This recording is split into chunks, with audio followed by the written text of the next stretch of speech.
Hello, आप सभी का स्वागत है एग्ज़ाम रिजल्ट पर। आज हम लेकर आए हैं आपके लिए क्लास सिक्स्थ का सिविक्स, क्लास सिक्स्थ का पॉलिटी है। और इसमें इस किताब में जितने भी पाठ दिया गया है वो सभी पाठ का चैप्टर वाइज एक एक प्रश्न का आज हम पढ़ेंगे, ऑब्जेक्टिव प्रश्न। ठीक है, तो फ्रेंड्स, वीडियो स्टार्ट करने से पहले हम यह कहना चाहते हैं कि यदि मेरे चैनल को सब्सक्राइब नहीं किए हैं तो चैनल को सब्सक्राइब कर लीजिए, ताकि आने वाली वीडियो जो भी हम लेकर आएंगे आपके लिए उसकी सीधी जानकारी आपको पहले प्राप्त होगी। ठीक है, तो फ्रेंड्स, आज हम शुरुआत करते हैं। क्लास सिक्स्थ का ये सिविक्स है, नागरिक शास्त्र है। और इस किताब में जितने भी ऑब्जेक्टिव प्रश्न दिया गया है चैप्टर वाइज, वो सभी ऑब्जेक्टिव प्रश्न का आज हम एक एक करके चर्चा करेंगे। ठीक है, तो फ्रेंड्स, आइए पहला चैप्टर की शुरुआत करते हैं। पहला चैप्टर देख सकते हैं, पहला चैप्टर आपके सामने है, विविधता की समझ। पहला चैप्टर है, यह क्लास सिक्स्थ का नागरिक है, सिविक्स है। और इसमें पहला चैप्टर दिया हुआ है विविधता की समझ। ठीक है, क्या है विविधता की समझ। तो आइए इस पार्ट में जो ऑब्जेक्टिव टाइप क्वेश्चंस दिया हुआ है वो सभी ऑब्जेक्टिव टाइप क्वेश्चंस को पढ़ते हैं। पहला क्वेश्चन आपके सामने है फ्रेंड्स।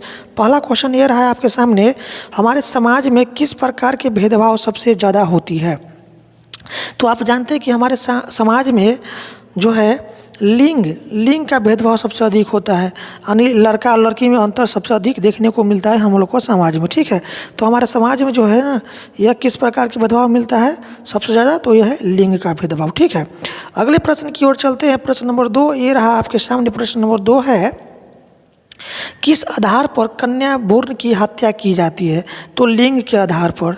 आप देखते होंगे अपने समाज में कि जब लिंग जांच करवाया जाता है तो जब बेटी होती है तो उनको भ्रूण को माँ की गर्भ में ही हत्या कर दी जाती है। तो हमारे समाज में जो है ना, कन्या को भ्रूण की हत्या कर दी जाती है लिंग के आधार पर। ठीक है, तो इसका ऑप्शन सी हो जाएगा राइट आंसर, लिंग। ठीक है, अगले प्रश्न की ओर चलते हैं। प्रश्न नंबर 3 आपके सामने है। प्रश्न नंबर 3 है, समाज में लैंगिक भेदभाव किसे प्रभावित करता है। तो समाज में लैंगिक भेदभाव जो है ना, लड़के और लड़कियों के बीच करता है। ठीक है, लड़के और लड़कियों के बीच। आप देखते हैं कि हम लोग का समाज में कि जब लड़कियां होती है तो उसको माँ की गर्भ में ही उसको भ्रूण को हत्या कर दी जाती है, और लड़के होता है तो उसको छोड़ दिया जाता है। ठीक है, तो हमारे समाज में लैंगिक भेदभाव किया जाता है लड़के और लड़कियों के बीच में। ठीक है, अगले प्रश्न की ओर चलते हैं। प्रश्न नंबर 4 है आपके सामने कि कौन सा भेदभाव अमीर और गरीब के बीच होता है। तो अमीर और गरीब के बीच जो है ना भेदभाव, ये सामाजिक भेदभाव होता है। कौन सा भेदभाव होता है, सामाजिक भेदभाव होता है। अगले प्रश्न की ओर चलते हैं। प्रश्न नंबर 5 आपके सामने है। प्रश्न नंबर 5 है कि रामजीवन अपनी बेटियों के साथ किस प्रकार का व्यवहार करता था। तो रामजीवन अपनी बेटियों के साथ जो है यह क्या करता है, उस बेटी पर कम ध्यान देता था, क्योंकि लैंगिक भेदभाव करता था। ठीक है, ये किताब का प्रश्न है, इसलिए रामजीवन नाम यहाँ पर आया है। ठीक है फ्रेंड्स, तो आप ये नहीं सोचिएगा कि रामजीवन कहाँ से आ गया, ये किताबी प्रश्न है। जितने भी प्रश्न किताब में दिया हुआ है ऑब्जेक्टिव, वो सभी ऑब्जेक्टिव प्रश्न हम आज पढ़ रहे हैं। ठीक है, तो रामजीवन अपनी बेटियों के ऊपर कम ध्यान देता था, क्योंकि रामजीवन अपने बेटा और बेटियों के बीच में लैंगिक भेदभाव करता था। ठीक है, चलिए अगले प्रश्न की ओर चलते हैं। प्रश्न नंबर 6 आपके सामने। प्रश्न नंबर 6 है कि भारतीय संविधान की 8वीं अनुसूची में कितने भाषाएं शामिल है। ये बहुत ही इंपॉर्टेंट क्वेश्चन है फ्रेंड्स, आप याद कर लीजिएगा कि भारतीय संविधान की 8वीं अनुसूची में 22 भाषा है। ठीक है, कितने भाषा है, 22 भाषा है। आप याद रखिएगा कितने भाषा है, 22 भाषा है। ठीक है, किस अनुसूची में, तो 8वीं अनुसूची में। प्रश्न इस तरह से पूछा जा सकता है कि भारतीय संविधान की 8वीं अनुसूची में कितने भाषा है, तो 22 भाषा। ठीक है, अगले प्रश्न की ओर चलिए। अगले प्रश्न है आपके सामने, ये रहा, बिहार की विविधता और विरासत किस प्रकार आपके जीवन को बेहतर बनाती है। तो इसका आंसर हो जाएगा, आपका सामने है आंसर, इसका आंसर हो जाएगा सम्मान और संस्कृति समृद्धि। ठीक है, सम्मान और संस्कृति समृद्धि जो है बिहार की विविधता और विरासत को क्या करता है, बेहतर बनाता है। ठीक है, अगले प्रश्न की ओर चलते हैं। प्रश्न नंबर 8 आपके सामने। प्रश्न नंबर 8 है, देखिए प्रश्न नंबर 8 क्या कहता है कि एक व्यक्ति के साथ भेदभाव होने पर वह कैसा महसूस करता है। ठीक है, तो एक व्यक्ति के साथ भेदभाव होने पर वह जो है ना परेशान महसूस करता है, परेशानी महसूस करता है। ठीक है, अगले प्रश्न की ओर चलते। प्रश्न नंबर 9 आपके सामने। प्रश्न नंबर 9 है कि समाज में भेदभाव क्यों होता है। तो समाज में भेदभाव अज्ञानता के कारण होता है। जो लोग पढ़े लिखे नहीं होते हैं ना वही भेदभाव करते हैं। ठीक है, तो यह अज्ञानता के कारण होती है। चलिए अगले प्रश्न की ओर चलते हैं। प्रश्न नंबर 10 है कि कौन से भेदभाव लैंगिक भेदभाव में शामिल होते हैं। तो यह होता है लड़का और लड़कियों के बीच। ठीक है, लड़का और लड़कियों के बीच लैंगिक भेदभाव किया जाता है कि लिंग के आधार पर उसको भेदभाव किया जाता है, वो लड़का है वो लड़की है। ठीक है, तो लिंग के आधार पर जो है ना लैंगिक भेदभाव किया जाता है लड़का और लड़कियों के बीच में। अगले प्रश्न की ओर चलते हैं फ्रेंड्स। अगला प्रश्न आपके सामने है कि बिहार के उत्तर पूर्व में किस प्रकार के वन पाए जाते हैं। तो बिहार के उत्तर पूर्व में शुष्क पतझड़ वन पाए जाते हैं। कौन सा वन? शुष्क पतझड़ वन। ठीक है, याद रखिएगा।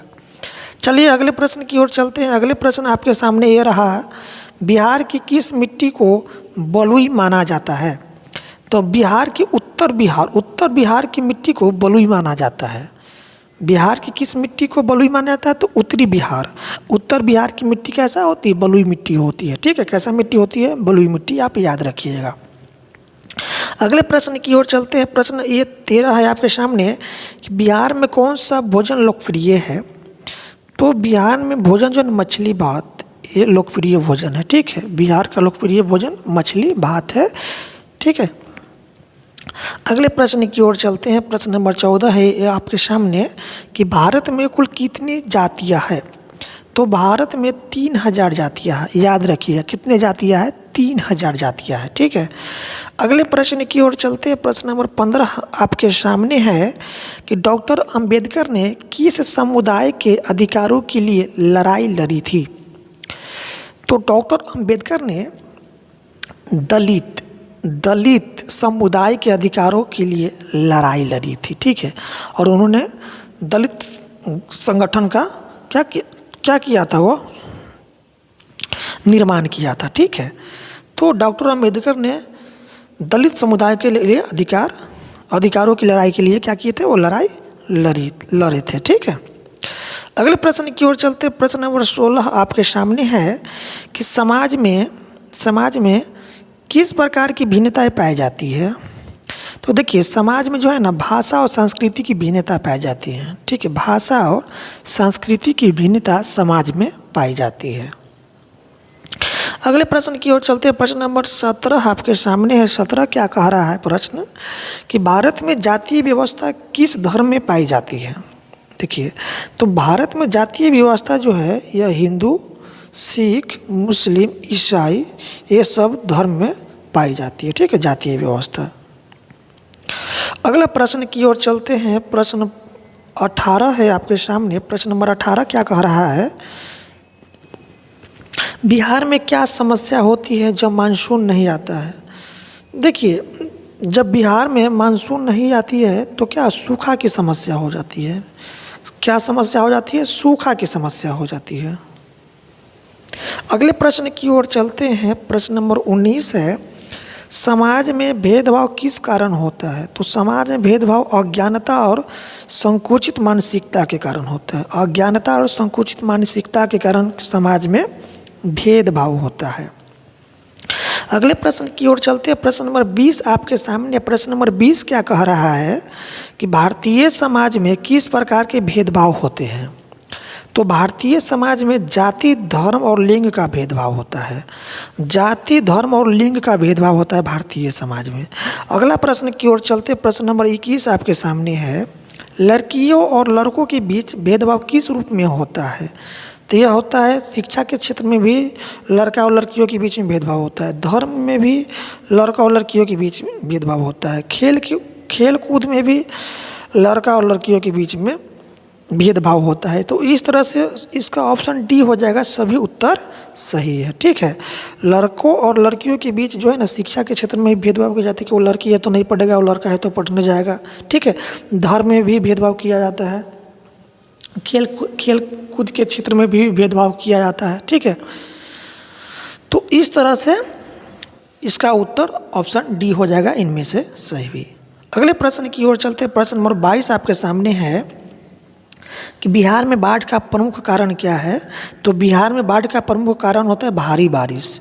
ठीक है, कभी कभी ज़्यादा बारिश हो जाने से बिहार में क्या आ जाती है, बाढ़ आ जाती है। तो बिहार में बाढ़ का प्रमुख कारण क्या हो जाता है, भारी बारिश। अगले प्रश्न की ओर चलते हैं। प्रश्न नंबर 23 आपके सामने है कि लैंगिक भेदभाव के तहत कौन सी सुविधा कम दी जाती है। तो लैंगिक भेदभाव के तहत जो है ना शिक्षा, स्वास्थ्य, रोजगार, ये सभी सुविधा कम दी जाती है जहाँ पर लैंगिक भेदभाव होती है वहाँ पर। तो इसका ऑप्शन डी हो जाएगा, सभी उत्तर सही है। प्रश्न नंबर 24 आपके सामने। प्रश्न नंबर 24 क्या कह रहा है कि बिहार में मछली भात किसका लोकप्रिय भोजन है। तो बिहार में मछली भात जो है ना दक्षिणी बिहार के लोगों का लोकप्रिय भोजन होता है मछली भात। ठीक है, अगले प्रश्न की ओर चलते। प्रश्न नंबर 25 आपके सामने कह रहा है कि भारतीय संविधान की 8वीं अनुसूची में कितने भाषाएं शामिल है। अभी जस्ट ऊपर पढ़े हैं कि भारतीय संविधान की 8वीं सूची में 22 भाषा शामिल है। कितने भाषा है, 22 भाषा शामिल है। अगले प्रश्न की ओर चलते हैं। एक क्वेश्चन रिपीट हो रहा है कि रामजीवन अपनी बेटियों से किस प्रकार के काम करवाता था। तो घरेलू काम करवाता था। किस तरह का काम करवाता था, घरेलू काम करवाता था। अगले प्रश्न की ओर चलते हैं। प्रश्न नंबर 27 है कि समाज में भेदभाव किस कारण से बढ़ता है। तो समाज में भेदभाव जो है यह संकुचित मानसिकता के कारण बढ़ता है। संकुचित मानसिकता के कारण समाज में भेदभाव बढ़ता है। अगले प्रश्न की ओर चलते। प्रश्न नंबर 28 आपके सामने है कि बिहार में किन क्षेत्रों की मिट्टी बलुई होती है। तो यह होता है उत्तर बिहार का। ठीक है, उत्तर बिहार का जो मिट्टी मिट्टी होता है तो बलुई मिट्टी होता है। कैसा मिट्टी होता है, बलुई मिट्टी होता है। ठीक है, अगले प्रश्न की ओर चलते हैं। प्रश्न नंबर 29 आपके सामने है कि विविधता का तात्पर्य है। तो विविधता का तात्पर्य असमानता से होती है। किससे होती है, असमानता से होती है। अगले प्रश्न की ओर चलते। प्रश्न नंबर 30 आपके सामने। प्रश्न नंबर 30 है कि समाज में असमानता किस कारण से होती है। तो समाज में असमानता जो है यह अज्ञानता और संकुचित मानसिकता के कारण होती है। अज्ञानता और संकुचित मानसिकता के कारण समाज में क्या होती है, असमानता होती है। ठीक है, अगले प्रश्न की ओर चलते। प्रश्न नंबर 31 आपके सामने। प्रश्न नंबर 31 क्या कह रहा है, आपके अनुसार भेदभाव के शिकार व्यक्ति को किस प्रकार की समस्याओं से क्या है, किस प्रकार की समस्याओं का सामना करना पड़ता है। तो इसका आंसर आपके सामने हो जाएगा मानसिक तनाव। ठीक है, मानसिक तनाव के कारण जो है ना व्यक्ति जो है समस्याओं का भेदभाव जो है ना आपके अनुसार भेदभाव के शिकार का व्यक्ति को किस प्रकार की समस्याओं का सामना करना पड़ता है। तो यह मानसिक तनाव। ठीक है, मानसिक तनाव के कारण। अगले प्रश्न की ओर चलते। प्रश्न नंबर 32 आपके सामने। प्रश्न नंबर 32 है, क्या कहता है 32 कि भारतीय समाज में जातीय व्यवस्था कहाँ पाई जाती है। तो देखिए भारतीय समाज में देखा जाए तो जातीय व्यवस्था हर धर्म में पाई जाती है, सभी धर्म में पाया जाता है। ठीक है, तो इसका आंसर हो जाएगा सभी धर्म में जातीय व्यवस्था पाई जाती है। वो हिंदू हो, मुस्लिम हो, सिख हो, ईसाई हो, सभी धर्म में जातीय व्यवस्था पाई जाती है। ठीक है, अगले प्रश्न की ओर चलते हैं। प्रश्न नंबर 33 कह रहा है आपके सामने कि बिहार के किस क्षेत्र में शुष्क पतझड़ वन पाए जाते हैं। तो यह उत्तर पूर्व में, याद रखिएगा बिहार के उत्तर पूर्व में जो वन पाया जाता है वो कैसा वन पाया जाता है, तो शुष्क पतझड़ वन। अगला प्रश्न की ओर चलते। प्रश्न नंबर 34 आपके सामने है कि बिहार की किस मिट्टी को उपजाऊ माना जाता है। तो बिहार को काली मिट्टी को उपजाऊ मिट्टी माना जाता है। बिहार की किस मिट्टी को उपजाऊ माना जाता है, तो काली मिट्टी को। ठीक है, काली मिट्टी पर क्या, कपास की खेती होती है, याद रखिएगा। अगले प्रश्न की ओर चलते। प्रश्न नंबर 35 आपके सामने है कि भेदभाव की स्थिति में किसी की मदद करने से क्या होता है। तो देखिए भेदभाव की स्थिति में किसी को मदद करने से उसको सहायता मिलती है। तो इसका आंसर हो जाएगा सहायता मिलती है। प्रश्न 36 आपके सामने। प्रश्न नंबर 36 है कि भारत में कितने जातियाँ पाई जाती है। तो भारत में 3000 जाति पाई जाती है। कितने? 3000। अगले प्रश्न की ओर चलते, प्रश्न नंबर 37 आपके सामने प्रश्न नंबर 37 है कि बिहार में कौन सा प्रमुख भोजन है? तो बिहार में प्रमुख भोजन मछली भात है, जो कि दक्षिणी बिहारी का यह प्रमुख भोजन है। ठीक है, मछली भात। अगले प्रश्न की ओर चलते, प्रश्न नंबर 38 आपके सामने प्रश्न नंबर 38 क्या कहता है कि भारतीय समाज में कितने प्रकार के भेदभाव होते हैं? तो भारतीय समाज में 2 प्रकार के भेदभाव होते हैं। ठीक है, कई प्रकार के, 2 ही नहीं, कई प्रकार के भेदभाव होते हैं। इसका आंसर हो जाएगा कई प्रकार का भेदभाव होता है भारतीय समाज में। ठीक है, अगले प्रश्न की ओर चलते हैं, प्रश्न नंबर 39 की ओर चलते हैं। प्रश्न नंबर 39 क्या कह रहा है कि समाज में भेदभाव किस कारण से होता है? तो समाज में भेदभाव का कारण यह है कि यह अज्ञानता है, अज्ञानता है। ठीक है, अज्ञानता के कारण, अशिक्षा के कारण समाज में क्या होता है? भेदभाव होता है। ठीक है, अगले प्रश्न की ओर चलते हैं। प्रश्न नंबर 40 आपके सामने प्रश्न नंबर 40 है कि बिहार की विविधता किस प्रकार की होती है? तो बिहार की विविधता जो है सांस्कृतिक होती है, भौगोलिक होती है, भाषाई होती है। ठीक है, तो इस तरह से उत्तर इसका सही डी हो जाएगा, इनमें से सभी हो। ठीक है, भारत की विशेषता क्या है? यहाँ विविधता है, यहाँ हर धर्म के लोग रहते हैं। ठीक है, हर धर्म के लोग, हर क्या को बोलते हैं इसको, संस्कृति के लोग, हर भाषा के लोग रहते हैं। तो भारत क्या है, बिहार में क्या है? विविधता पाई जाती है। ठीक है, संस्कृति, भौगोलिक और भाषा के रूप में। ठीक है, अगले प्रश्न की ओर चलते हैं। प्रश्न यह तो समाप्त हुआ प्रश्न। अब चलते हैं, अगला पाठ हमारा होगा क्लास 6 सिविक्स का अगला चैप्टर है ग्रामीण जीवन यापन के स्वरूप। अगला चैप्टर 2 है ग्रामीण जीवन यापन के स्वरूप। यह पार्ट 2 है, चैप्टर 2 है, क्लास 6 सिविक्स नागरिक शास्त्र का चैप्टर 2 अब हम पढ़ेंगे। ठीक है, चलिए शुरुआत करते हैं पहला प्रश्न से। पहला प्रश्न आपके सामने है, मध्यम किसान दूसरे के खेतों में क्यों काम नहीं करते हैं? मध्यम किसान दूसरे के खेतों में काम क्यों नहीं करते हैं? तो इसका कारण है समय पर फसल बेचनी होती है। समय पर फसल बेचनी होती है, इसलिए मध्यम किसान दूसरे के खेतों में काम नहीं करते हैं। अगले प्रश्न की ओर चलते हैं। प्रश्न नंबर 2 आपके सामने ये रहा, कृपाशंकर को कर्ज कहाँ से मिलता था? ये किताब का क्वेश्चन है, इसलिए कृपाशंकर नाम आया है। ठीक है, तो कृपाशंकर को कर्ज जो है ना महाजन से मिलता था खेती करने के लिए। वो कहाँ से कर्ज लाता था? तो महाजन से लाता था। अगला प्रश्न की ओर चलते हैं।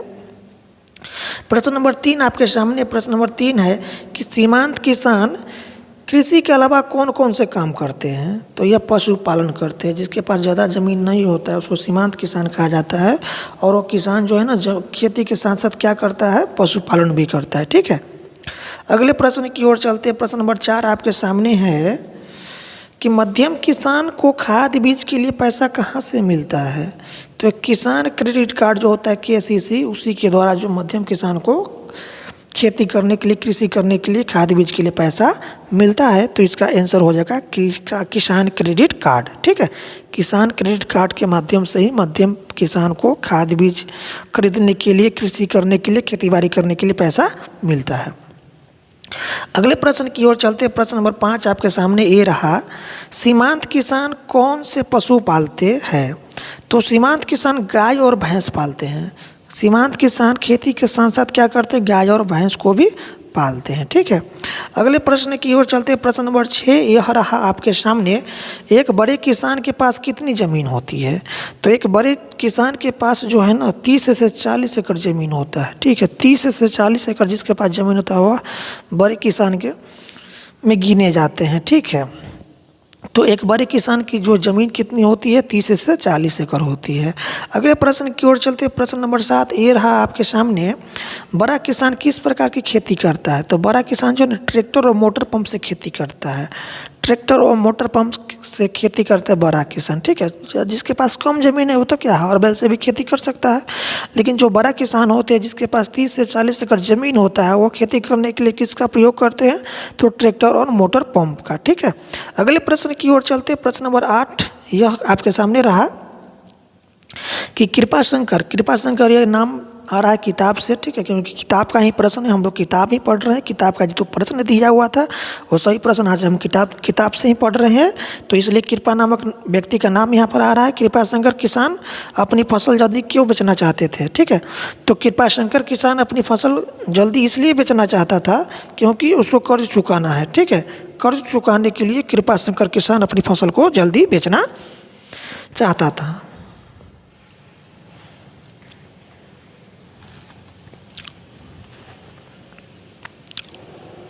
अगला प्रश्न की ओर चलते हैं। प्रश्न नंबर 9 आपके सामने ये रहा, कृषक मजदूर को काम कब मिलता है।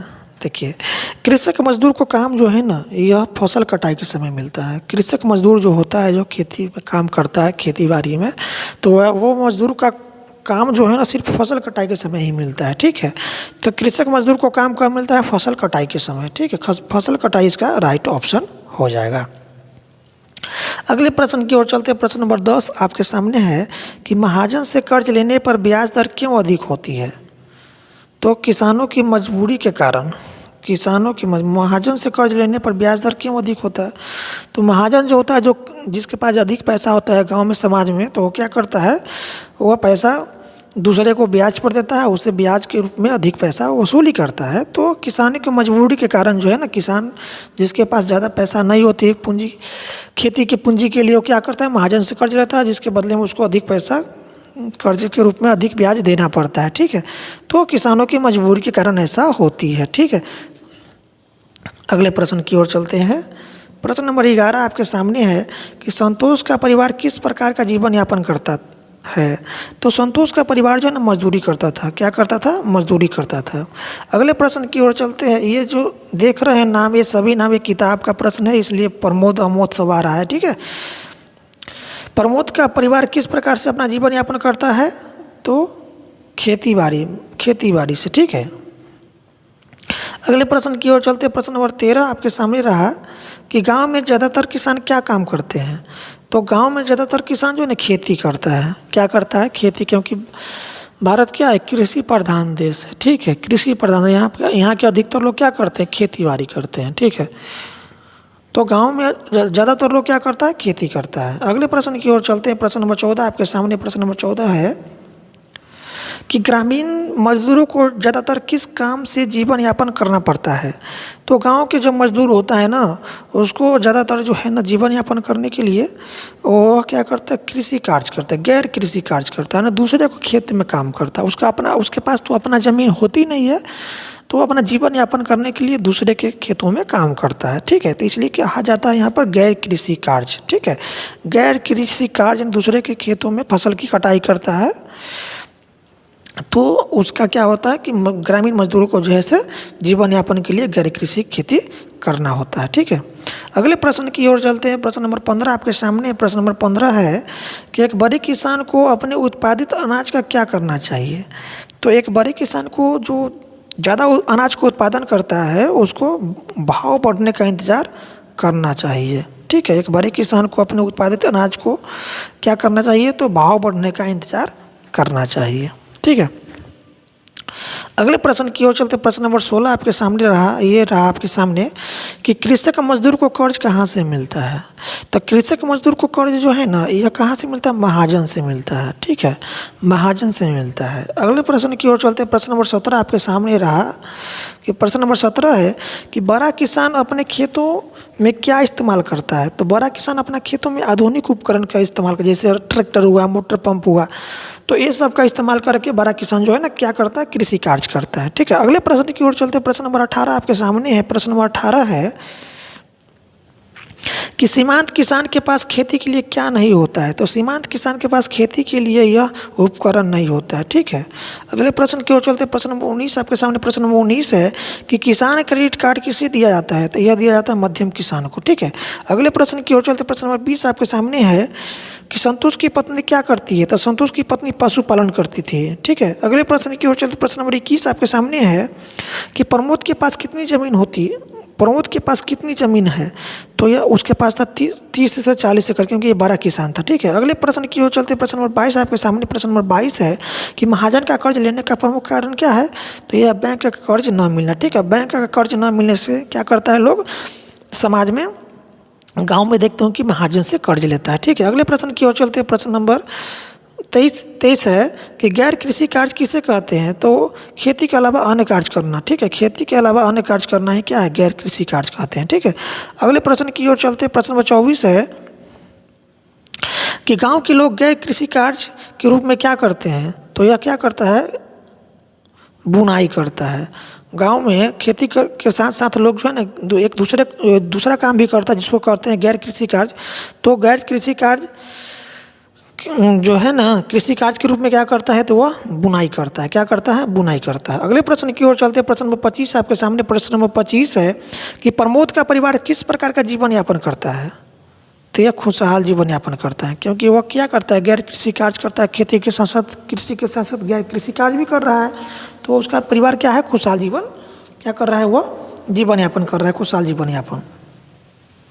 अगले प्रश्न की ओर चलते। प्रश्न नंबर 26 आपके सामने है कि सीमांत किसान खेती के अलावा किस काम में लगे रहते हैं? तो सीमांत किसान जो होता है वह खेती के अलावा जो है वह मुर्गी पालन हो, ठीक है, या पशु पालन हो, गाय भैंस पालन हो, ये सभी में लगे रहता है। ठीक है, अगले प्रश्न की ओर चलते हैं। प्रश्न नंबर 27 है आपके सामने कि कृपाशंकर किसान को क्या समस्या होती है? कृपाशंकर किसान को क्या समस्या होती है? तो यह होता है फसल जल्दी बेचने की समस्या। ठीक है, फसल जल्दी बेचने की समस्या उसको हो रहा था। ठीक है, अगले प्रश्न की ओर चलते। प्रश्न नंबर 28 आपके सामने। प्रश्न नंबर 28 है कि मध्यम किसान खेती के लिए किसका उपयोग करता है? तो यह आधुनिक उपकरण का उपयोग करता है। ठीक है, मध्यम किसान जो होता है सो। अगले प्रश्न की ओर चलते। प्रश्न नंबर 29 आपके सामने। प्रश्न नंबर 29 है कि सीमांत किसान अपने अनाज को कब बेचता है? तो यह बेचता है तुरंत कटाई के बाद। तुरंत का फसल कटाई के बाद सीमांत किसान जो है ना अपने फसल को बेच देता है। अगला प्रश्न की ओर चलते। प्रश्न नंबर 30 है आपके सामने कि ग्रामीण मजदूर अपनी जीविका के लिए किस पर निर्भर होता है? तो यह निर्भर होता है गैर कृषि कार्य पर। ठीक है, गैर कृषि कार्य पर निर्भर होता है। अगला प्रश्न की ओर चलते। प्रश्न नंबर 31 आपके सामने है कि एक किसान मजदूर को साल के कितने महीने काम मिलता है? तो यह मिलता है केवल कटाई के समय ही काम मिलता है। ठीक है, अगले प्रश्न की ओर चलते। प्रश्न नंबर 32 आपके सामने है कि मध्यम किसान अपनी आय कैसे बढ़ा सकता है? तो यह होता है पशुपालन से। ठीक है, पशुपालन करके। अगला प्रश्न की ओर चलते। प्रश्न नंबर 33 आपके सामने है कि महाजन किसानों को किस प्रकार का कर्ज देता है? तो यह देता है ऊंची ब्याज पर। ठीक है, महाजन लोग जो होता है वो गांव में कर्ज जो देता है वो ऊंची ब्याज पर अधिक ब्याज लेता है, पैसा देता है तो अधिक ब्याज वसूलता है। ठीक है, अगले प्रश्न की ओर चलते। प्रश्न नंबर 34 आपके सामने है। प्रश्न नंबर 34 है कि संतोष का परिवार कहाँ काम करता है? तो संतोष का परिवार जो है ना शहर में मजदूरी करता था, इसलिए संतोष का परिवार खुशहाल रहता था, क्योंकि वह गैर कृषि कार्य के साथ साथ क्या करता? शहर में भी मजदूरी करता था। ठीक है, अगले प्रश्न की ओर चलते। प्रश्न नंबर 35 है कि प्रमोद का परिवार कितने मजदूर रखता है? तो वो रखता है 1 से 2 मजदूर रखता था, 1 से 2 मजदूर। अगले प्रश्न की ओर चलते। प्रश्न नंबर 36 है आपके सामने कि गैर कृषि कार्यों में ग्रामीण लोग क्या बनाते हैं? तो गैर कृषि कार्यों में ग्रामीण लोग जो है ना हस्त निर्मित वस्त्र बनाते हैं, यानी बुनाई का काम करते थे। ठीक है, बुनाई का काम करते हैं। गैर कृषि कार्यों के साथ साथ लोग ग्रामीण क्षेत्र में क्या करते हैं? बुनाई का काम करते हैं, यानी हस्त निर्मित वस्त्र यानी बुनाई का काम करते हैं। ठीक है, अगले प्रश्न की ओर चलते। प्रश्न नंबर 37 आपके सामने ये रहा कि महाजन किस प्रकार से किसानों का शोषण करता है? तो ज़्यादा ब्याज लेकर के। ठीक है, ज़्यादा ब्याज लेता है, जिससे क्या होता है? किसानों का शोषण होता है। ठीक है, तो महाजन जो है ना ज़्यादा ब्याज लेकर के किसानों का शोषण करता है। अगले प्रश्न की ओर चलते। प्रश्न नंबर 38 आपके सामने है कि कृषक मजदूर अपनी बचत कैसे करते हैं? तो कृषक मजदूर जो होता है ना अपना बचत जो है ना गैर कृषि कार्य करके करता है। गैर कृषि खेती के साथ साथ वह दूसरा कार्य भी करता है। ठीक है, तो इससे करके वह अपनी बचत को अपनी आय का क्या करता है? बचत करता है। ठीक है, अगले प्रश्न की ओर चलते हैं। प्रश्न नंबर 39 आपके सामने है। प्रश्न नंबर 39 है कि कृपाशंकर किसान अपनी आमदनी बढ़ाने के लिए क्या करता है? तो वह दूध बेचता था। ठीक है, कृपाशंकर किसान जो था वह अपनी आमदनी बढ़ाने के लिए क्या करता था? दूध बेचता था। ठीक है, अगले प्रश्न की ओर चलते। प्रश्न नंबर 40 आपके सामने। प्रश्न नंबर 40 है कि एक बड़ा किसान अपनी फसल कैसे बेचता है? तो वह भाव बढ़ने पर बेचता है। कैसे बेचता है? भाव बढ़ने पर बेचता है। तो इस तरह से क्लास 6 का जो सिविक्स था चैप्टर 2 समाप्त हुआ। अब पढ़ेंगे हम चैप्टर 3। चैप्टर 3 होगा। पाठ का नाम है आपके सामने, पाठ का नाम है शहरी जीवन यापन के स्वरूप। चलिए इस पाठ में जो प्रश्न दिया हुआ इसको पढ़ते हैं। पहला प्रश्न है, फुटपाथ या पटरी पर काम करने वाले किस प्रकार के रोजगार में लगे होते हैं? तो फुटपाथ या पटरी पर जो काम करने वाले लोग होते हैं वह जो है स्वरोजगार में लगे होते हैं, उसका अपना रोजगार होता है।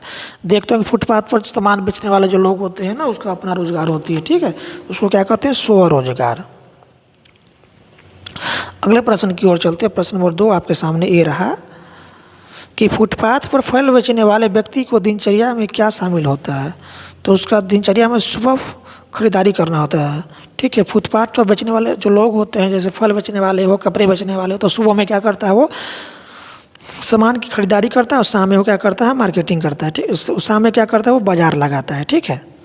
तो फुटपाथ पर फल बेचने वाले व्यक्ति जो होता है, उसके दिनचर्या जो होता है, सुबह में वो खरीदारी करता है, शाम में वो फल बेचता है। अगले प्रश्न की ओर चलते हैं। प्रश्न नंबर 3 आपके सामने है।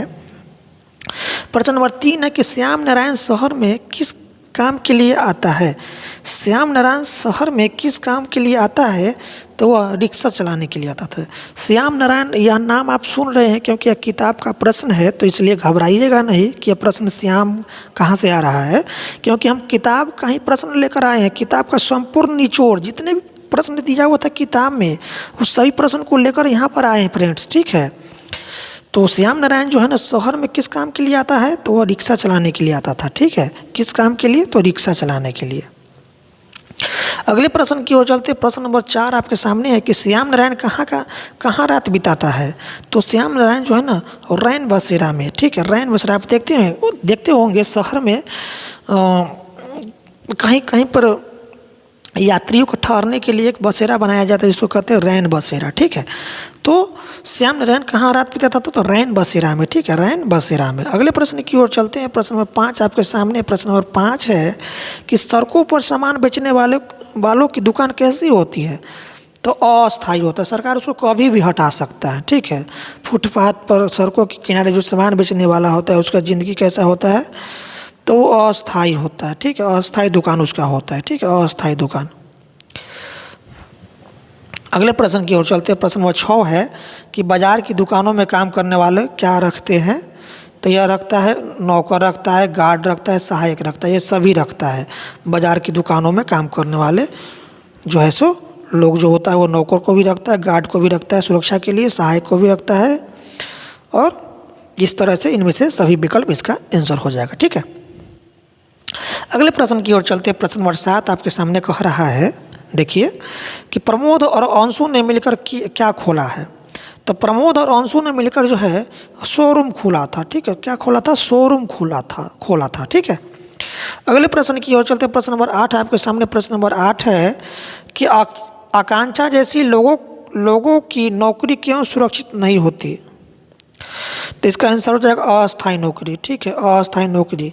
आकांक्षा वो कहीं काम करती थी, ठीक है, प्राइवेट जॉब करती थी, तो यहाँ पर वह इसका चर्चा किया गया है कि आकांक्षा नामक जैसे लोगों की नौकरी सुरक्षित नहीं होती है, क्योंकि वो नौकरी कैसा होता है? अस्थायी नौकरी होता है। जैसे आप कहीं काम कर रहे हैं, ठीक है, प्राइवेट जॉब कर रहे हैं, तो वहाँ पर आपकी नौकरी जो अस्थायी नहीं, अस्थायी, आपको कभी भी वहाँ से निकाल दिया जा सकता है, ठीक है।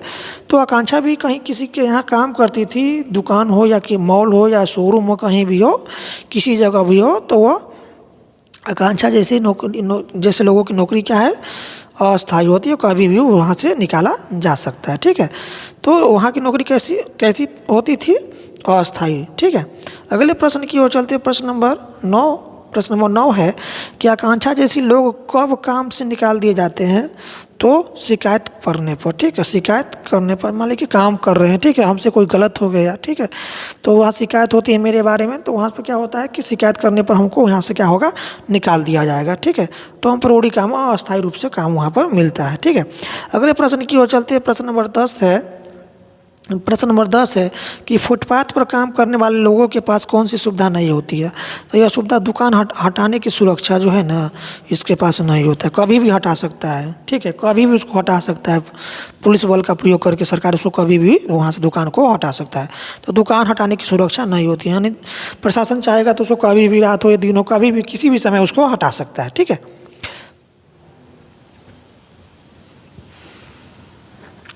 अगले प्रश्न की ओर चलते प्रश्न नंबर 11 आपके सामने ये रहा। प्रश्न नंबर 11 है कि पटरी पर दुकानदारों का जीवन कैसा होता है। देखिए, पटरी पर रहने वाले दुकानदारों का जीवन जो है कष्टमय होता है। ठीक है, कैसा होता है? कष्टमय जीवन होता है। अगले प्रश्न की ओर चलते प्रश्न नंबर 12 है कि जो बाज़ार में सामान बेचते हैं उनकी दुकान कैसी होता है। तो जो बाज़ार में सामान बेचता है उसका दुकान जो होता है, यह दुकान उसका कैसा होता है? पक्की दुकान होता है। कैसा दुकान होता है? पक्की दुकान होता है। अगले प्रश्न की ओर चलते प्रश्न नंबर 13 आपके सामने। प्रश्न नंबर 13 है कि प्रमोद और अंशु ने अपनी दुकान को बढ़ाने के लिए क्या किया था। तो विज्ञापन दिया था, प्रचार प्रसार करवाया था अपनी दुकान को बढ़ाने के लिए। अगले प्रश्न की ओर चलते प्रश्न नंबर 14 है। प्रश्न नंबर 14 है कि आकांक्षा जैसी लोग किस प्रकार की नौकरी करते हैं। तो अनियमित अस्थायी नौकरी करते हैं। ठीक है। प्रश्न नंबर 15 है कि रिक्शा चालक श्याम नारायण गाँव में किस समय काम करता है। तो वह सिर्फ कटाई के समय काम करता था। फसल कटाई के समय काम करता था। ठीक है, फसल कटाई समय खत्म हुआ, उसके बाद वह शहर में चला जाता था रिक्शा चलाने के लिए। अगले प्रश्न की ओर चलते प्रश्न नंबर 16 आपके सामने ये रहा। प्रश्न नंबर 16 है कि सड़कों पर गुपचुप बेचने वाले, ठीक है, सड़कों पर गुपचुप बेचने वाले किस प्रकार के व्यापारी होते हैं। तो ये व्यापारी स्वरोजगार, उसका अपना रोजगार होता है। ठीक, उसका अपना दुकान होता है। अगले प्रश्न की ओर चलते हैं। प्रश्न नंबर 17 ये रहा आपके सामने। प्रश्न नंबर 17 क्या कह रहा है, चलिए पढ़ते हैं कि शहरी जीवन में फुटपाथ पर काम करने वाले कितने लोग होता है। 1 करोड़ लोग होता है। कितने लोग होता है? 1 करोड़ लोग होता है। शहरी जीवन में फुटपाथ पर काम करने वाले लोग जो होता है वह 1 करोड़ लोग होता है। कितना होता है? 1 करोड़। अगले प्रश्न की ओर चलते हैं। प्रश्न नंबर 18 आपके सामने ये रहा। सरला किस प्रकार का काम करती है। तो सरला जो है ना, यह बर्तन साफ कर, क्योंकि क्या सरला क्या है, एक लड़की थी तो बर्तन साफ करने का काम करती है, पोछा लगाती है, झाड़ू देती है। तो इनमें से सभी हो जाएगा राइट ऑप्शन, ऑप्शन डी। इनमें से सभी विकल्प क्या है? सही है। अगले प्रश्न की ओर चलते हैं। प्रश्न नंबर 19 है अस्थायी नौकरी में किस प्रकार की सुविधा मिलती है। तो अस्थायी नौकरी में भविष्य निधि, स्वास्थ्य बीमा, पेंशन, ये सभी क्या है? सुविधाएं मिलती है अस्थायी नौकरी में। ठीक है। अगले प्रश्न की ओर चलते हैं। अगले प्रश्न आपके सामने है फुटपाथ पर सामान बेचने वाले किस पर निर्भर होते हैं। तो यह स्वयं पर निर्भर होता है, स्वयं पर निर्भर होता है। अगले प्रश्न की ओर चलते हैं। प्रश्न नंबर 21 आपके सामने है शहरी जीवन में किन्हें रोज का काम करना पड़ता है।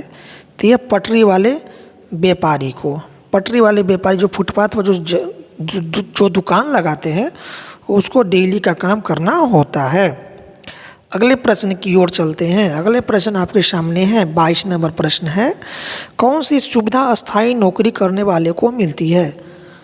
तो चिकित्सा का लाभ मिलता है उसको। ठीक है, चिकित्सा का लाभ मिलता है अस्थायी नौकरी करने वाले को। ठीक है। अगले प्रश्न की ओर चलते हैं। प्रश्न नंबर 23 आपके सामने ये रहा आकांक्षा को किस मौसम में काम से हटाया जाता है। तो वह बरसात के मौसम में। ठीक है, बरसात के मौसम में उसको काम से हटाया जाता है।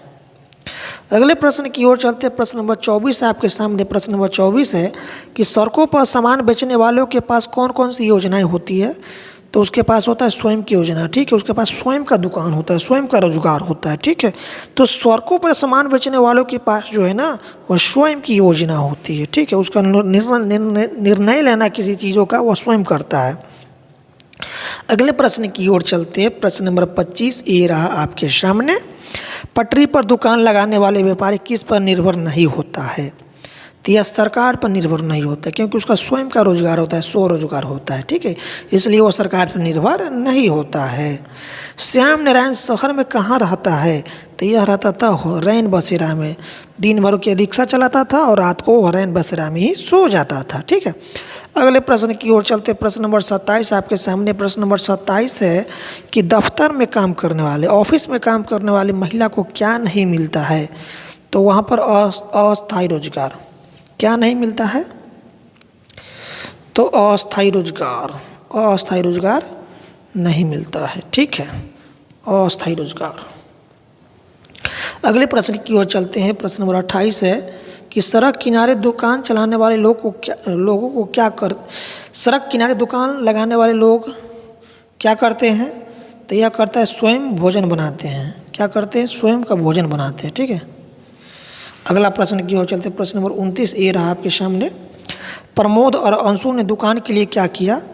तो यह विज्ञापन किया था, प्रचार प्रसार किया था दुकान को बढ़ाने के लिए। अगला प्रश्न की ओर चलते, प्रश्न नंबर 30 है कि फुटपाथ पर काम करने वाले लोगों को कौन परेशान करता है? तो यह परेशान करता है पुलिस और नगर निगम। पुलिस और नगर निगम यह परेशान करता है फुटपाथ पर दुकान लगाने वाले लोगों को। ठीक है। अगले प्रश्न की ओर चलते हैं, प्रश्न नंबर 31 है आपके सामने। 31 क्या कहता है? शहरी जीवन में किसका अधिक प्रभाव है? तो यह प्रभाव होता है पटरी पर काम करने वालों का अधिक प्रभाव होता है शहरी जीवन में। ठीक है। अब अगला प्रश्न कहता है, प्रश्न नंबर 32 है कि अस्थायी नौकरी में कौन सी सुविधाएं मिलती है? तो पेंशन मिलता है अस्थायी नौकरी में। ठीक है। अगला प्रश्न की ओर चलते, प्रश्न नंबर 33 आपके सामने। प्रश्न नंबर 33 है कि सड़क पर दुकान लगाने वाले किस प्रकार का सामान बेचते हैं? तो यह बेचता है दैनिक उपयोग की सामान बेचता है, दैनिक उपयोग की सामान। ठीक है। अगला प्रश्न की ओर चलते, प्रश्न नंबर 34 आपके सामने। प्रश्न नंबर 34 है कि रिक्शा चालक श्याम नारायण किस प्रकार का रोजगार करता है? तो वह स्वरोजगार करता है। क्या करता है? और इसका रिक्शा चला रहा है तो उसका क्या है? अपना रोजगार है, तो यह स्वरोजगार कर रहा है। ठीक है। अगला प्रश्न की ओर चलते हैं, प्रश्न नंबर 35 आपके सामने। प्रश्न नंबर 35 है कि कौन सी महिला अनियमित रूप से काम करती है? तो यह कारखानों में काम करने वाली महिला जो है ना अनियमित रूप से काम करती है। अगले प्रश्न की ओर चलते हैं, प्रश्न नंबर 36 आपके सामने। प्रश्न नंबर 36 है कि सरला किस प्रकार का काम करती है? तो वह घरों में काम करती है, घरों में झाड़ू पोछा लगाना ये सब काम करती थी सरला। ठीक है। अगले प्रश्न की ओर चलते, प्रश्न नंबर 37 आपके सामने। प्रश्न नंबर 37 है कि अस्थायी नौकरी में क्या मिलता है? तो अस्थायी नौकरी में भविष्य निधि मिलता है। ठीक है। भविष्य निधि यानी पेंशन मिलती, PF मिलता है। ठीक है। तो इसका आंसर ए हो जाएगा, भविष्य निधि। अगला प्रश्न की ओर चलते, प्रश्न नंबर 38 आपके सामने। प्रश्न नंबर 38 है कि शहरी जीवन में पटरी पर काम करने वाले कितने लोग होता है? तो ये होता है 1 करोड़ लोग। कितने लोग होता है? 1 करोड़ लोग होता है। ठीक है। प्रश्न नंबर 39 रहा आपके सामने। प्रश्न नंबर 39 है कि सड़क किनारे काम करने वाले लोगों की सुरक्षा किस पर निर्भर नहीं करती है? तो यह जो है ना सरकार पर। ठीक है। सरकार चाहे तो कभी भी उसको हटा सकता है। ठीक है। तो सड़क के किनारे काम करने वाले लोगों की सुरक्षा जो है ना सरकार पर निर्भर नहीं होता है। अगले प्रश्न की ओर चलते, प्रश्न नंबर 40 है प्रमोद और अंशु ने अपनी दुकान कैसे बढ़ाई? तो क्या? विज्ञापन करके। क्या करके? विज्ञापन करके। अब है नेक्स्ट चैप्टर, चैप्टर 4 है लेन देन का बदला स्वरूप। चलिए इस चैप्टर को पढ़ते हैं और इसमें जो प्रश्न दिया हुआ है उस पर चर्चा करते हैं। पहला प्रश्न आपके सामने। पहला प्रश्न है वस्तु विनिमय। वस्तु विनिमय प्रणाली में क्या क्या विनिमय किया जाता है? तो यह कहता है वस्त्र और अनाज। ठीक है। वस्तु विनिमय प्रणाली में क्या क्या विनिमय किया जाता है? वस्त्र और अनाज का विनिमय किया जाता है। ठीक है। अगले प्रश्न की ओर चलते हैं। प्रश्न नंबर 2 है कि वस्तु विनिमय प्रणाली से व्यापार में कौन सी कठिनाई थी? तो ये कठिनाई था आपका वस्तु प्राप्त करना, मूल्य निर्धारण करना, समय की बर्बादी। तो इनमें से सभी हो जाएगा। वस्तु विनिमय प्रणाली में व्यापारी को ये सब कठिनाई करना होता था। तो वस्तु की प्राप्ति, मूल्य निर्धारण, समय की बर्बादी, इनमें से सभी इसका आंसर हो जाएगा। प्रश्न नंबर 3 है। प्रश्न नंबर 3 आपके सामने। प्रश्न नंबर 3 है कि जब किसी वस्तु की खरीद बिक्री दूसरी वस्तु के माध्यम से की जाती है, जब किसी वस्तु की खरीद बिक्री दूसरी वस्तु के माध्यम से की जाती है उसे क्या कहा जाता है? इसी को कहते हैं वस्तु विनिमय प्रणाली कहते हैं। क्या कहते हैं? वस्तु विनिमय प्रणाली कहते हैं। ठीक है। जैसे हमको कपड़ा लेना है तो कपड़ा लेने के लिए हम पैसा ना देकर के उसका जगह पर क्या दे? अनाज दे रहे हैं। ठीक है। तो किसी वस्तु को खरीद बिक्री के लिए उसके जगह पर दूसरे वस्तु को देना ही क्या कहता है? वस्तु विनिमय प्रणाली कहलाता है। ठीक है। अगले प्रश्न की ओर चलते हैं। प्रश्न नंबर 4 है कि मुद्रा प्रणाली की शुरुआत कौन सी सुविधा प्राप्त हुई? देखिए मुद्रा प्रणाली की शुरुआत से हमें जो है ना कौन सा सुविधा प्राप्त हुआ था? ये हुआ था सामान का मूल्य आसानी से तय होना। यानी मुद्रा प्रणाली की शुरुआत से क्या हुआ था कि सामान का मूल्य आसानी से तय होना, यह मुझे सुविधा प्राप्त हुआ था। अगले प्रश्न की ओर चलते हैं। प्रश्न नंबर 5 आपके सामने। प्रश्न नंबर 5 है कि वस्तु विनिमय प्रणाली में मूल्य निर्धारण कैसे किया जाता था? तो यह बातचीत के द्वारा किया जाता था, ठीक है। किसके द्वारा? बातचीत के द्वारा किया जाता था, ठीक है। अगला प्रश्न की ओर चलते, प्रश्न नंबर 6 आपके सामने है। प्राचीन काल में सबसे पहले किस धातु का मुद्रा के रूप में प्रयोग हुआ था? तो यह हुआ था चांदी का, ठीक है। पहले प्राचीन काल में, पुराने ज़माने में जो है ना, किस धातु मुद्रा का प्रयोग हुआ था? तो चांदी का, ठीक है। चांदी का सिक्का चला था, चांदी का उपयोग हुआ था मुद्रा के रूप में। अगला प्रश्न की ओर चलते, प्रश्न नंबर 7, ये बहुत ही इम्पोर्टेंट प्रश्न है। शेरशाह सूरी ने किस मुद्रा को चलाया था? तो यह चलाया था सोने का सिक्का चलाया था, सॉरी रुपया चलाया था। शेरशाह सूरी ने किस मुद्रा को चलाया था? तो रुपया को चलाया था। किसको चलाया था? तो रुपया को चलाया था, ठीक है।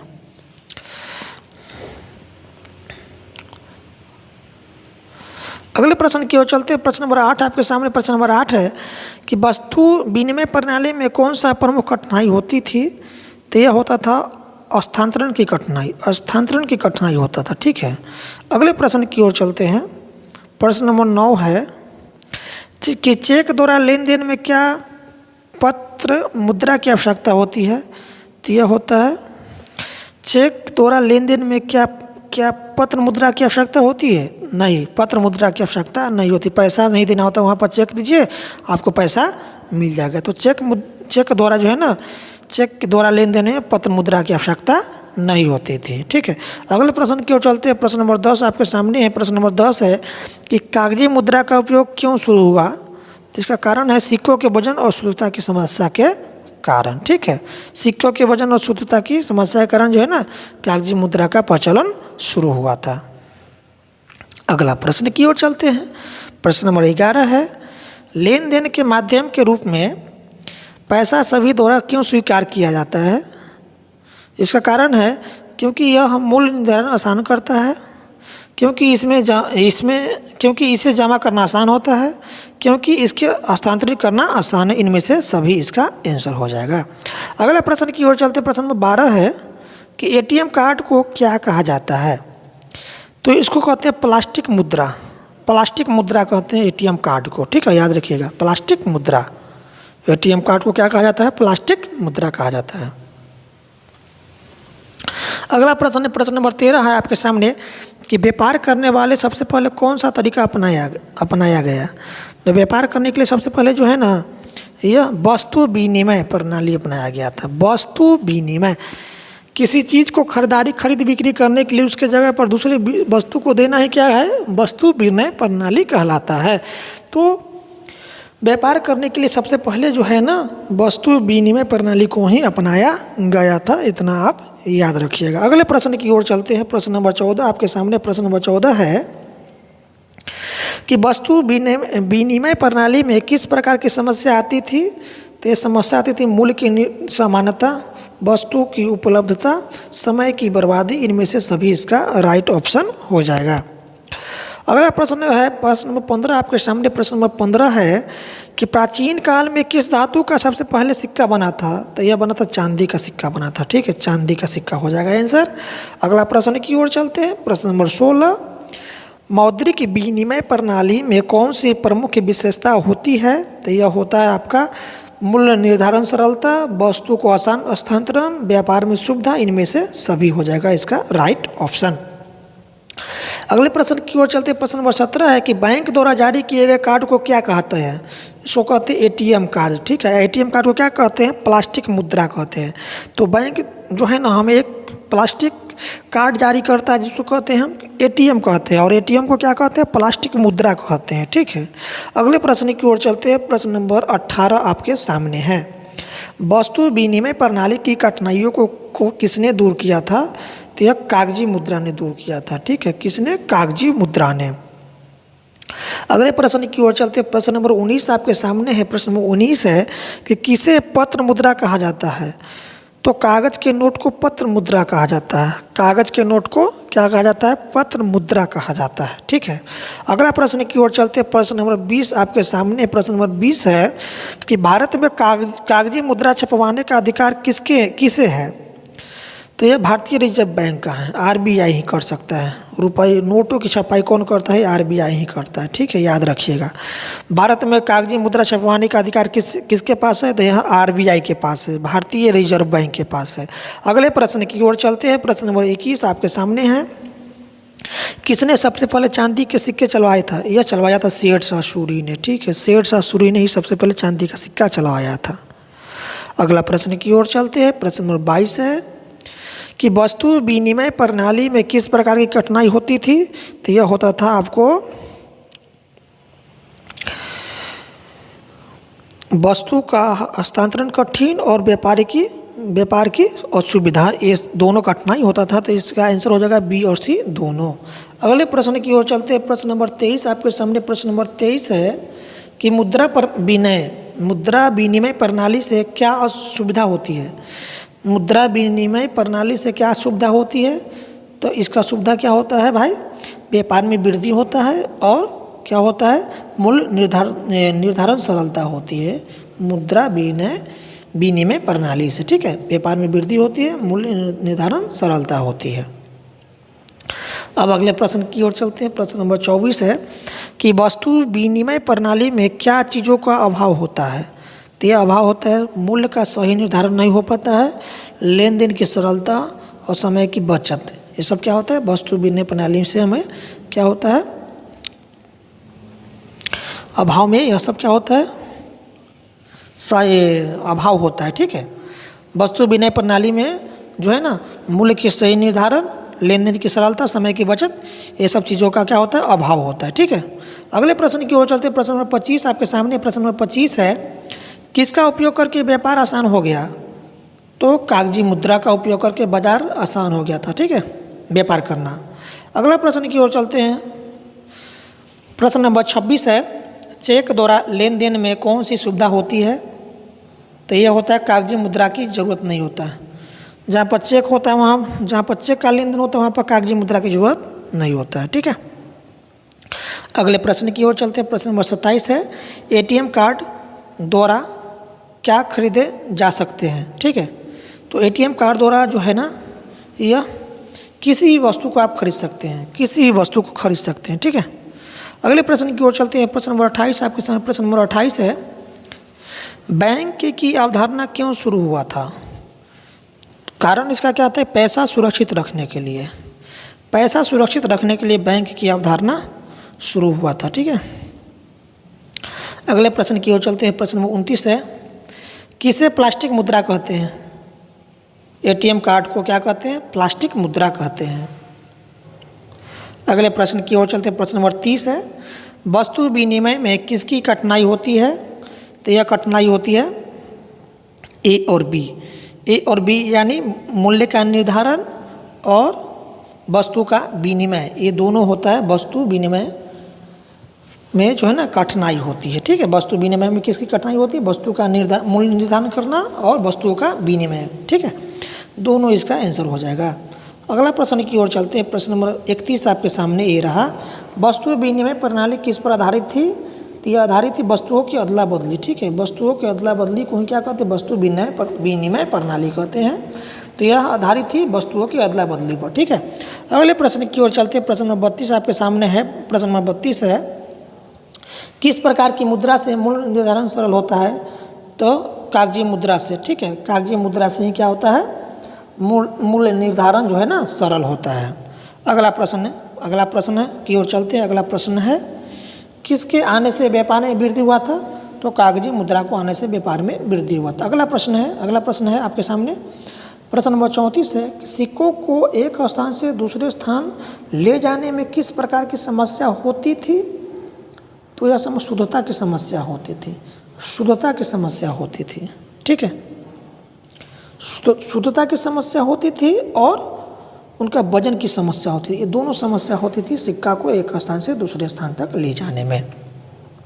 अगला प्रश्न नंबर 35 आपके सामने है कागजी मुद्रा किसकी जगह लाई गई थी? तो यह लाया गया था धातु मुद्रा के जगह पर। धातु मुद्रा के जगह पर कागजी मुद्रा को लाया गया था। अगला प्रश्न की ओर चलते हैं। प्रश्न नंबर 36 बैंक किस प्रकार की मुद्रा जारी करता है? तो बैंक जो है यह कागजी मुद्रा जारी करता है और प्लास्टिक मुद्रा जारी करता है। प्लास्टिक मुद्रा कहने का मतलब है एटीएम कार्ड, ठीक है। तो बैंक जो है ना कागजी मुद्रा रुपया और प्लास्टिक मुद्रा एटीएम कार्ड, यह दोनों तरह की मुद्रा जारी करता है। अगला प्रश्न आपके सामने, प्रश्न नंबर 37। बाजार के फैलने से क्या बदलाव आया? तो मुद्रा का विकास हुआ। बाजार के फैलने से क्या बदलाव आया? मुद्रा का विकास हुआ। अगला प्रश्न की ओर चलते हैं, प्रश्न नंबर 38। प्रश्न नंबर 38 है, वस्तु विनिमय प्रणाली में किसकी सबसे अधिक आवश्यकता होती है? तो यह आवश्यकता है मूल्य निर्धारण का, ठीक है। वस्तु विनिमय प्रणाली में सबसे अधिक कठिनाई जो होती है यह मूल्य निर्धारण का ही होती है, ठीक है। तो सबसे अधिक आवश्यकता इसी का होता है। अगला प्रश्न 39 आपके सामने, कागजी मुद्रा का चलन किससे हुआ? तो हुआ था सिक्कों की कठिनाई से। सिक्कों को एक जगह से दूसरी जगह से ले जाने में क्या होता है, कठिनाई होती थी, इसलिए सिक्कों की जगह ना कागजी मुद्रा का क्या हुआ, चलन हुआ था, ठीक है। और एक और भी कारण था, शुद्धता की जांच करना। सिक्कों में जो होता था धातु के सिक्कों, उसमें शुद्धता की जांच नहीं हो पाती थी सही ढंग से, तो ये भी एक कारण था। अगले प्रश्न की ओर चलते हैं, प्रश्न नंबर 40। शेरशाह सूरी ने किस धातु का सिक्का चलवाया था? तो यह चलवाया था आपका चांदी का सिक्का चलवाया था। शेरशाह सूरी ने किस धातु का सिक्का चलवाया था? तो चांदी का धातु का सिक्का चलवाया था, ठीक है। अब है मेरा अगला चैप्टर 5, हमारी सरकार, ठीक है। Class 6 civics chapter 5। चलिए पढ़ते हैं अगला चैप्टर 5। आइए शुरुआत करते हैं पहला प्रश्न से। पहला प्रश्न है आपके सामने, सरकार का मुख्य कार्य क्या होता है? तो सरकार का मुख्य कार्य है सड़क का निर्माण करना, बिजली की आपूर्ति करना, देश की सीमाओं की सुरक्षा करना। तो इस तरह से इसका ऑप्शन डी हो जाएगा। इनमें से सभी उत्तर सही है। यह सब काम किसका है? सरकार का है। अगला प्रश्न नंबर 2 है आपके सामने। प्रश्न नंबर 2 है, सरकार प्राकृतिक आपदाओं में क्या करती है? तो वह पीड़ितों की सहायता करती है, ठीक है। अगला प्रश्न की ओर चलते हैं। प्रश्न नंबर 2 आपके सामने। प्रश्न नंबर 3 है कि लोकतंत्र में जनता क्या करती है? तो लोकतंत्र में जनता जो है ना अपने प्रतिनिधि को चुनता है, अगला प्रश्न की ओर चलते हैं। प्रश्न नंबर 4 आपके सामने। प्रश्न नंबर 4 है कि राजतंत्र में किसके हाथ में सत्ता होती है? तो यह राजा के हाथ में होता है। राजतंत्र में सत्ता राजा के हाथ में होता है। अगला प्रश्न की ओर चलते प्रश्न नंबर 5 है कि लोकतांत्रिक सरकार के मुख्य तत्व क्या है? तो यह है भागीदारी, समस्याओं का समाधान, समानता एवं न्याय। ये लोकतांत्रिक सरकार का मुख्य तत्व होता है। तो इनमें से इसका सभी उत्तर सही है। अगला प्रश्न की ओर चलते हैं। प्रश्न नंबर 6 आपके सामने ये रहा, सरकार किस तरह के निर्णय लेती है? तो सरकार ने विभिन्न क्षेत्रों से संबंधित निर्णय लेती है, ठीक है। अगला प्रश्न की ओर चलते हैं। प्रश्न नंबर 7 आपके सामने है, सरकार का कार्य कौन सा कार्य नहीं है? तो सरकार का जो है ना यह केवल व्यापार करना यह सरकार का काम नहीं है, ठीक है। सरकार का कौन सा कार्य नहीं है? तो व्यापार करना। अगला प्रश्न की ओर चलते प्रश्न नंबर 8 आपके सामने। प्रश्न नंबर 8 है, लोकतंत्र में चुनाव के माध्यम से क्या किया जाता है? तो यह प्रतिनिधि का चुनाव होता है। लोकतंत्र में चुनाव के माध्यम से प्रतिनिधि, जनता जो है ना प्रतिनिधि को चुनाव करते हैं, ठीक है। तो यहाँ हो जाएगा प्रतिनिधि का चुनाव। अगला प्रश्न आपके सामने। अगला प्रश्न है, राजतंत्र में राजा को क्या करना होता है? तो यह करना होता है स्वयं निर्णय लेना होता है। राजतंत्र में राजा स्वयं निर्णय लेता है, लेकिन लोकतंत्र में क्या है ना जनता निर्णय लेती है, ठीक है। अगले प्रश्न की ओर चलते प्रश्न नंबर 10 आपके सामने। लोकतांत्रिक सरकार में लोगों की भागीदारी कैसी होती है? तो यह चुनाव के द्वारा होती है। लोगों की भागीदारी कैसे होता है? चुनाव के द्वारा। लोग जो है ना मत डाल करके प्रतिनिधि को चुनते हैं चुनाव के द्वारा, ठीक है। अगले प्रश्न की ओर चलते हैं। प्रश्न नंबर 11 आपके सामने। प्रश्न नंबर 11 है ये आपके सामने कि सरकार किससे प्राकृतिक आपदा के समय सहायता करती है? तो पीड़ित लोगों को, ठीक है। पीड़ित लोगों को है ना सरकार जो है ना प्राकृतिक आपदा जैसे बाढ़ आ गया, भूकंप आ गया, इस समय जो है सरकार पीड़ित लोगों को सहायता करते हैं। ठीक है। अगला प्रश्न की ओर चलते हैं। प्रश्न नंबर 12 आपके सामने। प्रश्न नंबर 12 है कि सरकार के किस कार्य का कोई विशेष उदाहरण नहीं दिया गया है, तो यह है पारिवारिक समस्या। पारिवारिक समस्या में जो है ना सरकार का कोई विशेष कार्य का उदाहरण नहीं दिया गया है। अगला प्रश्न प्रश्न नंबर 13 आपके सामने। समानता और न्याय का तात्पर्य क्या होता है? तो यह होता है सभी के लिए समान अवसर। समानता और न्याय का मतलब होता है सभी के लिए समान अवसर प्रदान करना। अगला प्रश्न की ओर चलते हैं। प्रश्न नंबर 14। सरकार का कौन सा कार्य नहीं करना चाहिए? सरकार को कौन सा कार्य नहीं करना चाहिए? तो व्यक्तिगत समस्याओं को सुलझाना यह सरकार का काम नहीं होता है। अगला प्रश्न नंबर 15। लोकतंत्र में लोगों की कौन सी भागीदारी महत्वपूर्ण होती है? तो मतदान करना। ठीक है, मतदान करना। अगला प्रश्न की ओर चलते प्रश्न नंबर 16 आपके सामने। प्रश्न नंबर 16 है कि लोकतांत्रिक सरकार का कौन सा तत्व समस्याओं के समाधान में सहायक होती है? तो यह होता है आपका भागीदारी, समानता, न्याय। ये सभी इसका आंसर हो जाएगा। तो इसका आंसर हो जाएगा इनमें से सभी। अगले प्रश्न की ओर चलते प्रश्न नंबर 17 आपके सामने। प्रश्न नंबर 17 है कि भारत एक लोकतांत्रिक देश क्यों है? तो लोग अपने प्रतिनिधि को चुनता है, इसलिए भारत क्या है? लोकतांत्रिक देश है। अगला प्रश्न है राजतंत्र में राजा क्या नहीं करता है? तो राजतंत्र में राजा जो है ना जनता से सफाई देना, जनता से सफाई देना। ठीक है। अगला प्रश्न की ओर चलते प्रश्न नंबर 19 आपके सामने। प्रश्न नंबर 19 है कि लोकतांत्रिक सरकार का काम क्या नहीं होता है? तो यह केवल विदेश नीति बनाना, यह लोकतांत्रिक सरकार का काम नहीं होता। ठीक है। अगला प्रश्न की ओर चलते हैं। प्रश्न नंबर 20 आपके सामने। प्रश्न नंबर 20 है सरकार के किस कार्य के लिए योजनाएं बनाई जाती है? तो राष्ट्र के विकास के लिए। ठीक है, राष्ट्र के विकास के लिए सरकार का योजनाएं बनाई जाती है। ठीक है।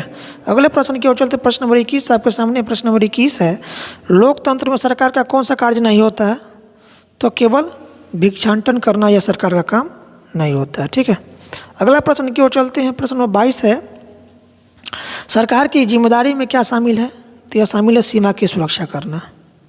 अगले प्रश्न की ओर चलते हैं। प्रश्न नंबर 23 है राजतंत्र में राजा के कौन सा अधिकार नहीं होता है?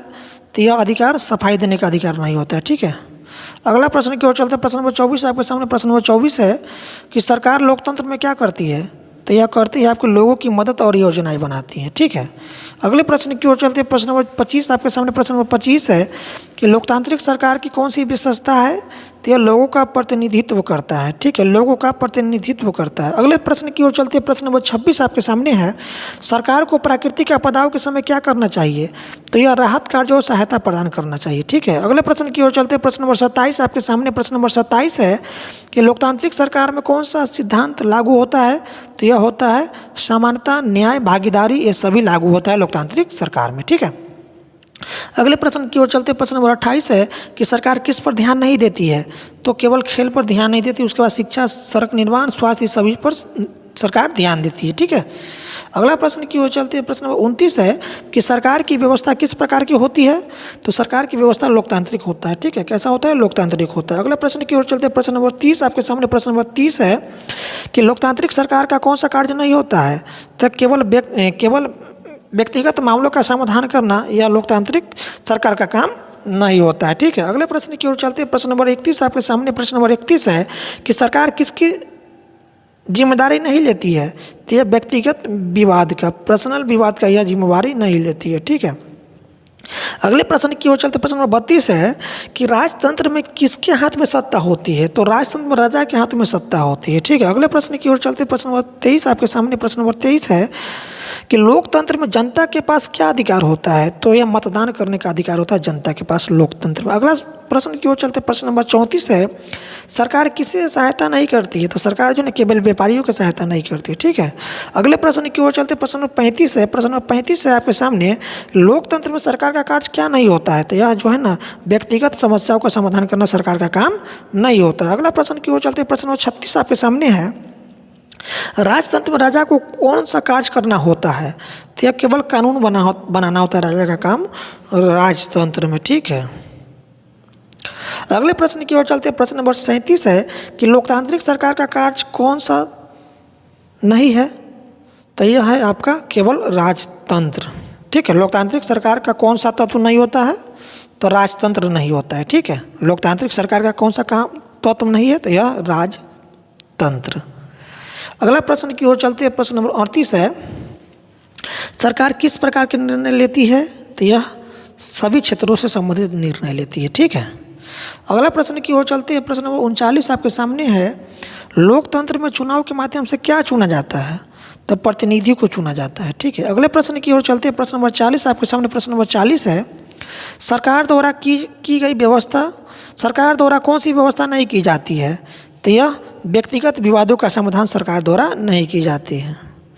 अब चलते हैं, मेरा लास्ट चैप्टर है चैप्टर 6 स्थानीय सरकार, और यह लास्ट अध्याय है, अंतिम चैप्टर है क्लास 6 सिविक्स नागरिक का। चलिए पढ़ते हैं इसमें दिया हुआ प्रश्न को।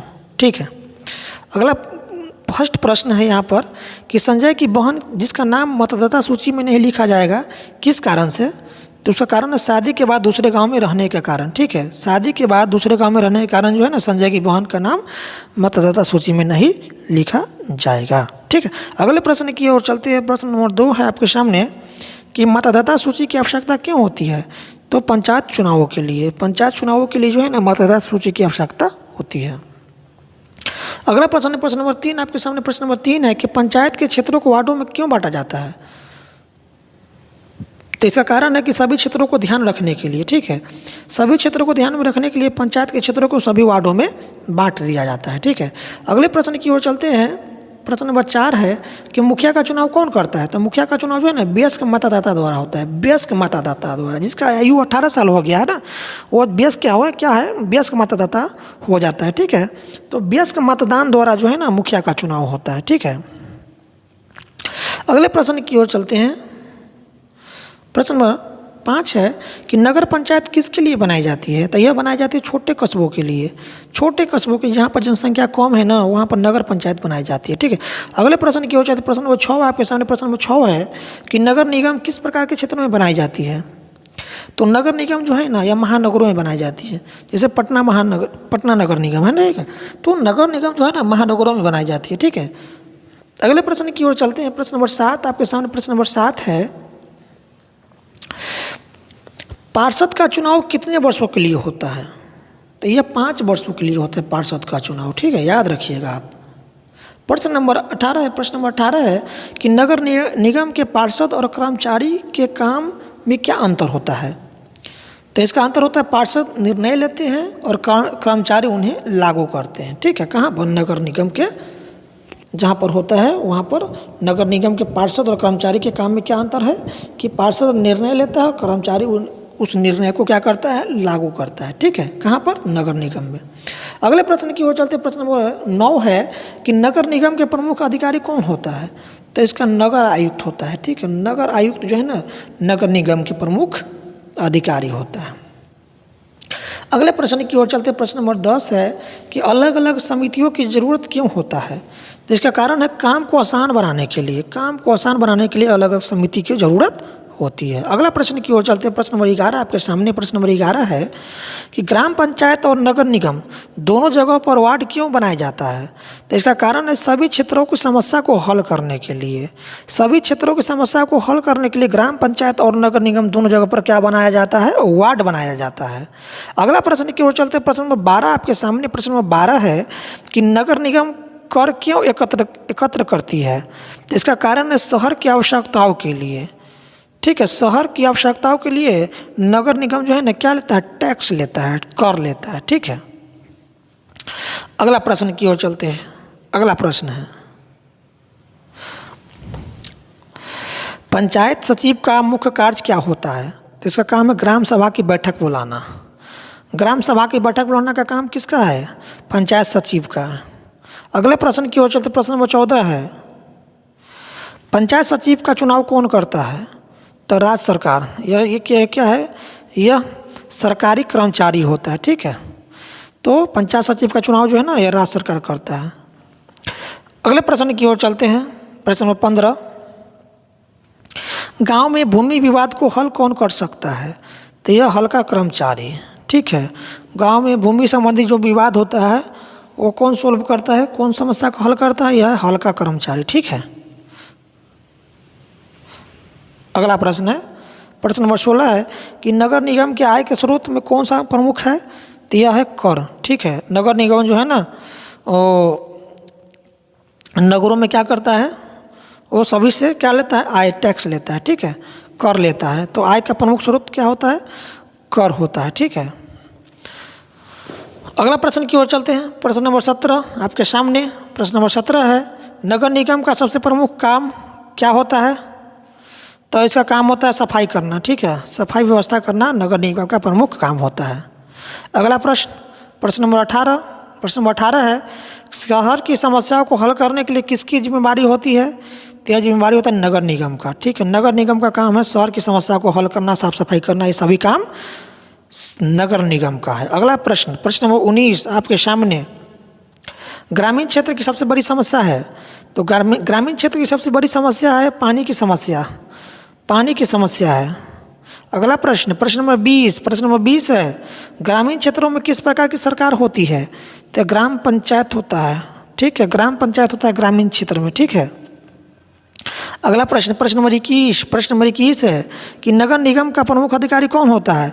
तो महापौर होता है। नगर निगम का प्रमुख अधिकारी महापौर होता है। ठीक है, महापौर। अगला प्रश्न, प्रश्न नंबर 22 है कि नगर निगम के तहत आने वाले प्रमुख कार्य कौन कौन से हैं? तो यह कार्य सफाई और विकास। सफाई और विकास यह काम किसका है? नगर निगम के तहत आने वाला कार्य है। ठीक है, अगला प्रश्न, प्रश्न नंबर 23 आपके सामने रहा। महापौर की अनुपस्थिति में कौन कार्य संभालता है? तो महापौर की अनुपस्थिति में यह काम जो है ना उप महापौर संभालता है। ठीक है, एक महापौर होता है, एक उप महापौर होता है। तो महापौर जब नहीं होती है तो उसके गैर मौजूदगी में उसका काम जो है ना उप महापौर संभाल लेता है। ठीक है, अगला प्रश्न की ओर चलते हैं। प्रश्न नंबर 24 है कि ग्राम पंचायत और नगर निगम में क्या समानता है? तो यह समानता है दोनों वार्डों में विभाजित होता है। ठीक है, ग्राम पंचायत और नगर निगम में समानता क्या है कि दोनों जो है ना वार्डों में विभाजित होता है। ठीक है, अगला प्रश्न, प्रश्न नंबर 25 है कि नगर निगम के कर संग्रह का प्रमुख उद्देश्य क्या है?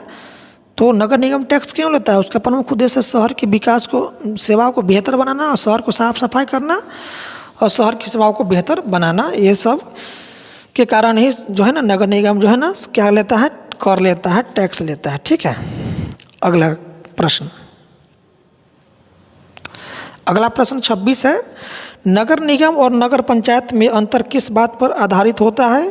तो यह कारण जनसंख्या। ठीक है, जहाँ पर जनसंख्या कम होती है वहाँ पर ग्राम पंचायत होती है, जहाँ जनसंख्या ज़्यादा होती है वहाँ पर नगर निगम होती है। ठीक है, तो ये दोनों के बीच जो है ना जनसंख्या के आधार पर ही अंतर होता है। ठीक है, याद रखिएगा। अगला प्रश्न की ओर चलते हैं। प्रश्न नंबर 27 आपके सामने है।